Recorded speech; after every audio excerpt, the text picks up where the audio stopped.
செட்டிபாளையம் சட்டமன்ற தொகுதியில் தேர்தல் பிரச்சாரம் துவங்குகின்ற வகையில்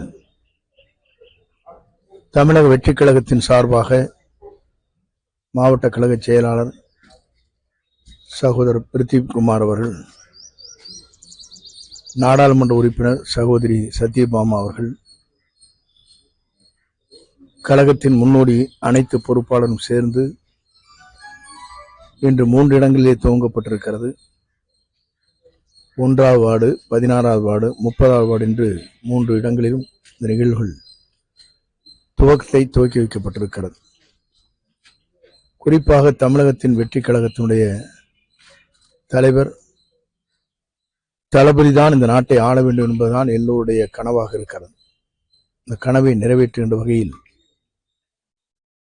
எல்லா மக்களும் புதிதாக வாக்களிக்கின்ற வாக்காளர் பெருமக்களிலிருந்து 18 வயதிலிருந்து 45 வரையிலும் 90% வாக்காளர்கள் டிவிகேவுடைய தலைவர் வெற்றி தளபதிதான் தமிழ்நாட்டை ஆள வேண்டும், இரு கட்சிகளும் மாற்றப்பட வேண்டும் என்ற நோக்கம் மக்களிடத்தில் இருக்கிறது.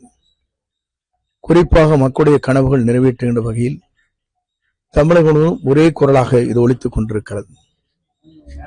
மேலை நாடுகளில் கூட இந்த தேர்தலுக்காக ஏறத்தாழ 3 லட்சம் பேர்கள் 50,000, 75,000, 1 லட்சம் என்று செலவு செய்து ஒரு வாக்கை அளிப்பதற்காக தயார் நிலையிலே இருக்கிறார்கள்.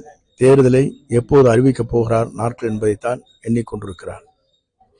இந்த மாற்றம் என்பது தமிழ்நாட்டின் வரலாற்றில், இந்திய நாட்டின் வரலாற்றில் எங்கும் நடைபெறாத ஒன்றாக இருக்கும்.